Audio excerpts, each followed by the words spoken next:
What's up, guys? This is Bambam from Team Over 8000, bringing you my masked hero deck profile.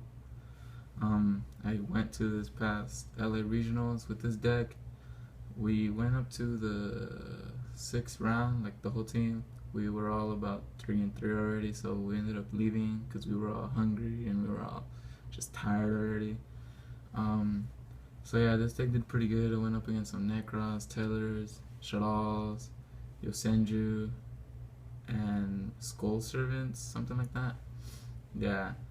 I beat the Yosenju, Skull Servants, and Necros. I lost to Shadals, another Necros, and the Tellers. But they were good matches. They just had counters for whatever I had, and I braked like in two of those duels I braked, and that's pretty much what cost me the game. So yeah, here we go. So obviously, you go with triple Shadow Mist. He's the heart and soul of the deck. He's your searcher for mass change or another hero. So yeah, this is a guy you want to get on the field as fast as possible in order to get into Dark Law. So with him, after that, I go with double Bambam. I was running 3 before, but 2 just feels better. It gets your plays done faster, just like this deck is meant to be played. You're supposed to try and get that OTK, just finish it quick, pretty much. And then I go one Alias. He's just pretty much 1900 beat stick and helps go into Koga. And I think Koga's a pretty good card too, just because he gains 500 for every monster your opponent controls, and you could decrease your opponent's monster's attack just by banishing a hero, and then you're gonna have Alias in the graveyard when you go into Koga, most likely. So yeah. Then I go double Gollenberg. Obviously you want to get Dark Law out, so you go Gollenberg, then Shadow Mist, add a mass change, go into Dark Law, and yeah. Double Monk. Obviously, also for Shadow Mist, just try and get that play done really quick, try and finish the game. Dark Law is just the main one also. So yeah. And I go one Veiler. The reason behind this Veiler is because I run one Fiendish Chain. I used to run 2, but after trying out one Veiler and one Chain, the Veiler really helps, especially against, I would say Infernoids, because it can negate their effects. Let's say they go Ununku or Lilith. There you go. They can't really destroy your spells or your monsters. And yeah, Veiler's just a good card in here. So that's all for the monsters. What is it? I run 11 monsters. Yeah, it's pretty good. Then you go triple Hero Lives. Obviously you go for Shadow Mist with this. Yeah, just try and get that mass change, try and get into Dark Law. Yeah, even using it like first turn, first draw, it's really good. Even though it costs you 4,000, you still want that Dark Law out, so it's kind of worth it. Also, you could use this for Summoner Monk. If you have a Monk and you have this, I'd rather go with Summoner Monk and then just pitch this. Just because it's not really, you don't have to pay any life points, you get 2 monsters on the field. So yeah. Then triple Rhoda. Also, you can use it with Monk whenever you have them, or just search out Gollenberg, or if you already have Gollenberg, search out Mist, and there you go. Just a bunch of plays with this deck. Obviously, triple mass change. Yeah, it's pretty self-explanatory. Just mass change into usually Dark Law, even Anki sometimes. Acid, Koga, those are the mass heroes I run in here. Then I go double Lance. It's meant for protection, again, for Dark Law. Just because they usually run like a Mirror Force, Raigeki, Dark Hall, anything like that. Lance is just really good for that. Sometimes I use it just to decrease my opponent's monster's attack whenever I don't have anything. I'll just try and go for that just to get rid of their monster. And yeah, it's really good. Then I go double MST, just because I felt like 3 is a little too much. 2 is good, it was doing fine whenever I was playing.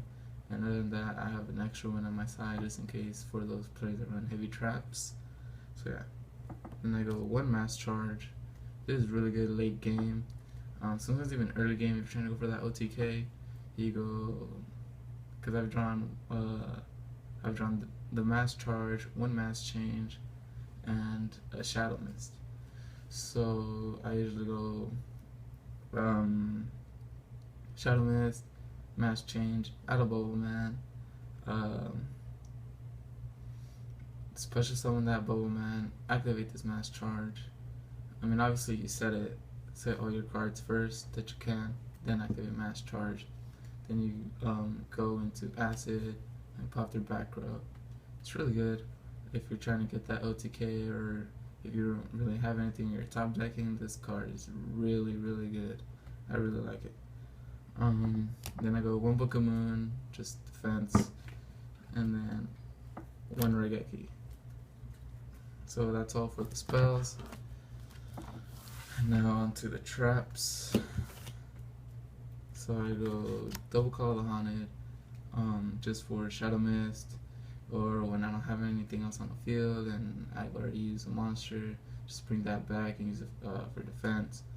But its main target is Shadow Mist, trying to get that mass change. And yeah, then I go double Mirror Force. This is really good when you have Dark Cloud. Oh man, it's just amazing. You just banish all their monsters pretty much. Yeah. And then double Deep Prison, also for protection. Double Mind Crush for all those searchers. 1 Fiendish, I've already explained this again with the Veiler.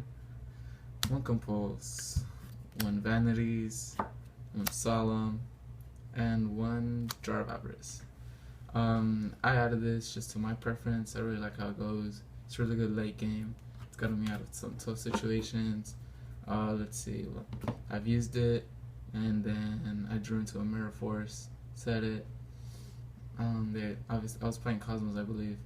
They attacked, Mirror Force them. They're not really gonna activate their effect because then their monster would just get destroyed, or they would just summon it in defense. But it doesn't really matter. Then after that, I drew into a Hero Lives. Did that. I just got like a whole combo off of that, and I won the game for that. So Jar of Avarice is really good late game.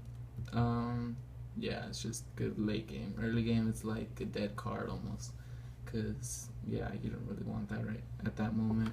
So yeah, so that's for the main deck. For the side deck, I go with double Maxi, mainly for mirror matches, or what is it, like, or even Necros, just because he special summon a lot. Yeah. Then I go double Flying C, mainly for BAs. It just destroys it, just completely destroys it. They can't do anything with Maxi on the field. It's just really good. Then I go 1 more Veiler on the side, just in case I want to take out that Fiendish Chain, or in case I just don't need another Spore Trap and they just have a bunch of monster effects on their side of the field. Then I have an extra MST, just for those heavy trap players. I go Imperial Iron Wall, for Infernoids or Cosmos now. 2 Shadow Imprisonings.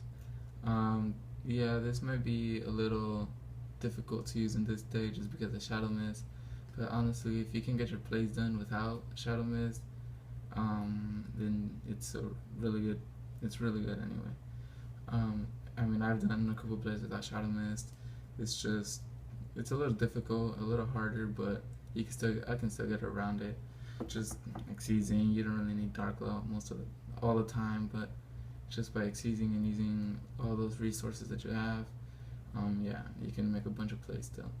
Then I go double light imprisoning, mainly for tellers and cosmos, just because they can activate effects on the field or in the graveyard. So yeah. And then one crush card. Obviously target Shadow Mist, sometimes even Summoner Monk when I don't have Mist on the field. It's got me out of some tough situations. Like at regionals, I used this on Necros. I believe he had like 2 Valks and a Brio on his hand, so that just went down to his graveyard, and yeah, it's really good. I usually side this in for the Necros or even some Pleas. So yeah. Then I go one Microcosmos, just for people that pitch a lot and all that, and then one Stygian Dirge, for again like maybe mirror matches or even Yusenju or BAs. So yeah, it's a really good card. So that's all for the side deck. Now for my extra deck, let's see, I go double Dark Claw. Some people run 3. I don't like 3 just because I feel like that's too much Dark Claw. If I can get the game with 2 Dark Claws, then I pretty much lost the game after that.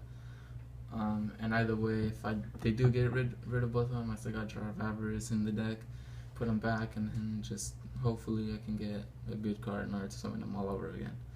So yeah, then I go one Anki. It is really good when you're trying to get that OTK. You go into Anki, you add that mass change, you go into Dark Claw, or even if you have another hero on the field, you go into that one.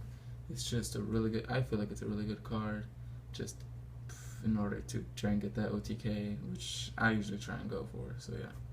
Then I go Acid, obviously with Bambam, pops all their sets, they all lose 300, I think it's really good, obviously. And then one Koga, he's just a target for Alias, and then he just gains a lot of attack when they have many monsters on the field. It's really good. Then I go one Ragnar Zero. It's pretty good against like Yosenju, I would say, because I usually run Tenki. But yeah, it's like one of my favorite cards. It's like a staple in my extra deck. Then I go one Rhapsody. It's not often that I go into this card, but usually if I want to like deal damage, I would go into Rhapsody, mainly because I have I also run Blade Armor, and then if you add Rhapsody's 1200 attack, there goes 3400 attack, and then he can attack twice, so that's what, if it's a direct attack, that's 64 damage, and then there you go. It's like Rhapsody is just really good along with Blade Armor. Then I go one Cowboy, one Castell, 101, 86. 86 is just really good when I have 3 warriors, just because he's unaffected by spells and traps, so they really can't do much about that. I haven't really gotten able to summon him with 5, but I can get him with 4, and that's still really good. I've locked down Necros, I've locked down Shadows like that. It's just really good. I mean, Shadows can set, but it doesn't really matter to me. I'm just like, your effect's not really gonna do anything to him anyway, so yeah. Then I go one Excalibur, one Exciton, and then one Delteros. And yeah, that's about it for my deck profile. I really like my build. Some people have told me to run Norden, and I've thought about it, but I really like how my deck works, just because like my extra deck, I feel like it's already done and it's built correctly. I mean, maybe take out Rhapsody, but other than that, I really like it. So yeah, just like and subscribe and follow us on Instagram, and yeah, thanks.